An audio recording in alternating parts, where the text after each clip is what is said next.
tivemos uma mudança na visão da teologia da missão. A teologia da missão é a teologia que pensa como evangelizar, pensa a missão, a teologia da missão. Aqui, o Vaticano II, a igreja missionária por natureza, nasceu para evangelizar. Antes fazia atividade missionária em colaboração com outras pessoas e pastores. A igreja é por natureza missionária. Primeira constatação. Segundo, forma de evangelização: o diálogo junto com o anúncio. Diálogo com o anúncio. Não vamos só para converter, mas para dialogar. Que sentido tem eu ir entre os indígenas Macuxi, Wapixana, entre os Yanomami, os missionários da Consolata? Eu falo isso que eu conheço, desculpa que dou esse exemplo da minha família missionária.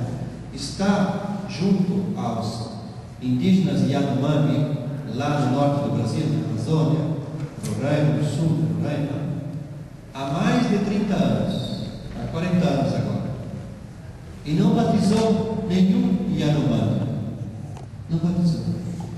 Se esses missionários não estivessem presentes, esses povos hoje provavelmente não existiriam, ou não estariam.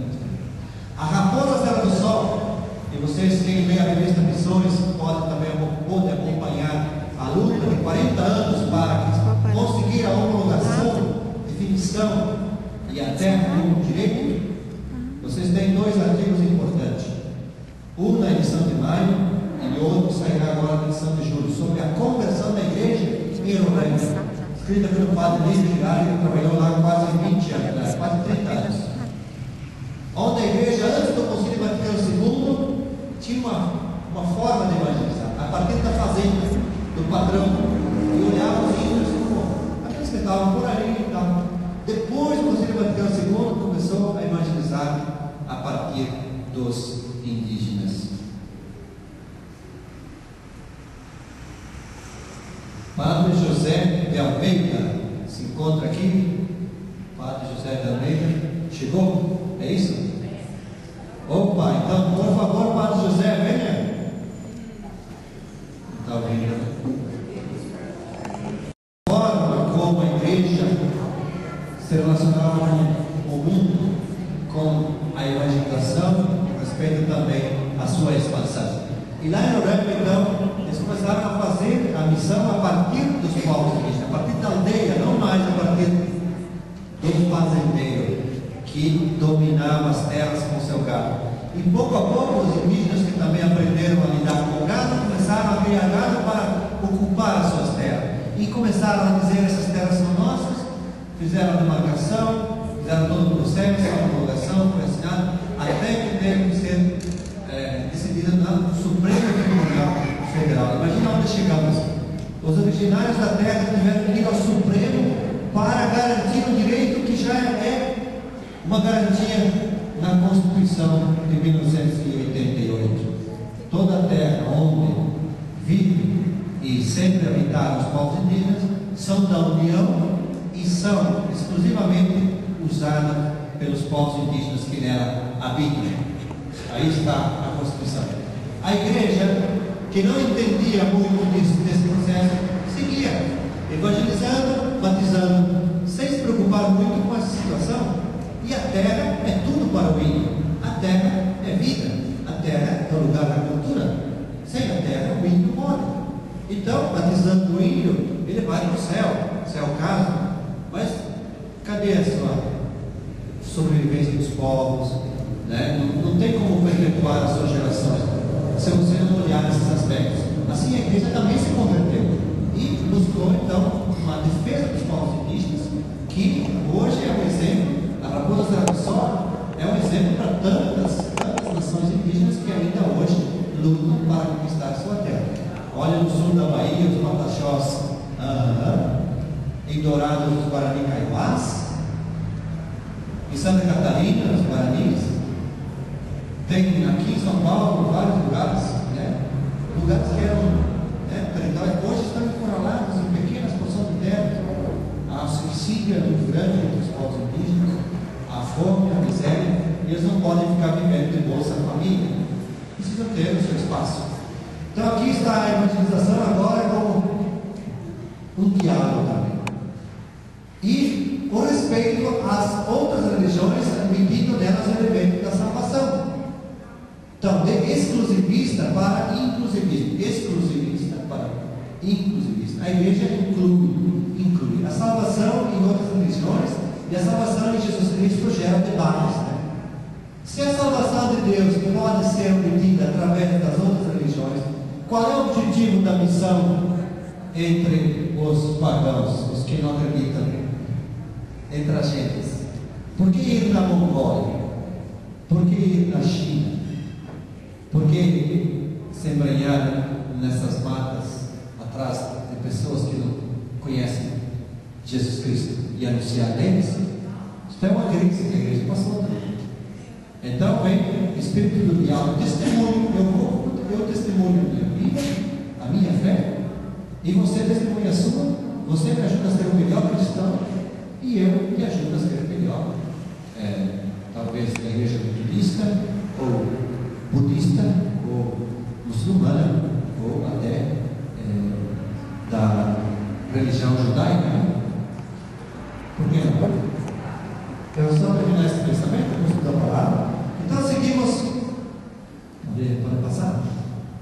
Aqui nós temos no 75, dando um salto de 62, 64, essa encíclica chamada Evangelho Anunciante, anunciar o Evangelho, né?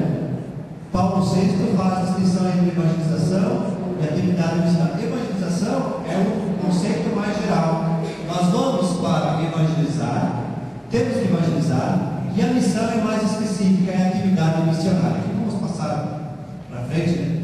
Depois, o Coelho, no 79, define assim as tarefas. A missão tem como tarefa formar a comunidade eclesial vivas e maduras na fé. As nossas comunidades vivas e maduras na fé. Olha, a Aparecida veio outra vez para dizer a mesma coisa. As nossas igrejas estão muito mortas, estão aí, as pessoas estão deixando, abandonando. Quanta gente já abandonou a igreja católica? Precisa resgatar essa gente, mas para isso precisa ter comunidades vivas, atuantes, que sejam lugares em que as pessoas se sintam bem. Não adianta só chamá-las de volta e oferecer a mesma coisa. Elas saíram já dessa igreja, não se sentem bem. Essa igreja não está respondendo às suas expectativas. Não dá só para ir chamar as pessoas de volta, precisam converter a igreja, a comunidade. A comunidade tem que se transformar para receber de volta essas pessoas. Venham cá, vocês vão encontrar sim sentido na vida aqui dentro dessa comunidade, porque aqui tudo funciona. Nós fazemos o melhor, senão você vai só sair esses visitadores pelas ruas que você faz, e vai lá, visita e incentiva e chama de volta para essa grande estrutura onde a pessoa se sente só, a pessoa não encontra mais nada, mal é recebida na comunidade, ninguém dá nada por elas, o padre nem a conhece, e você perde outra vez e vai embora. E na segunda e na terceira vez vai ser mais difícil ainda convencer. É preciso transformar a estrutura desaparecida, transformar essas estruturas em comunidades que sejam acolhedoras, família, e as sedes são exatamente isso. As pequenas comunidades podem resgatar os cristãos que abandonaram as grandes catedrais, grandes paróquias, as estruturas que não se encontram mais lá dentro. Não sei se entenderam esse ponto. É muito importante isso. Depois, atender situações que mais precisam de evangelização, foi o conselho do Puebla. A América Latina finalmente chegou a hora de se projetar para além de seus fronteiras. Porque a América Latina sempre recebeu missionários, recebeu jesuítas, recebeu dominicanos, recebeu missionários de fora. E aqui nós vamos ver o número de cristãos que tem na América Latina, né? E que mais da metade, são 68%, são católicos. O que nós fazemos com toda essa riqueza da fé, se nós não partilharmos com a África, com a Ásia, com a Oceania e com a Europa, que hoje está perdendo muita força no cristianismo, está abandonando a tradição cristã? O que nós fazemos com essa bagagem de fé? Então, é certo que nós próprios precisamos de missionários, mas devemos dar da nossa pobreza. Toda a igreja nasce missionária, e por isso, desde que ela nasce, também aquela que nasceu na Mongólia já pode e deve enviar missionários para abrir outras comunidades. É assim que a igreja floresce, é assim que ela tem sentido, dar testemunho para que outros conheçam Jesus e em torno dele se unam em torno da palavra, que é a palavra feita carne, ele próprio, e assim se unem as comunidades. Então a encíclica, outra encíclica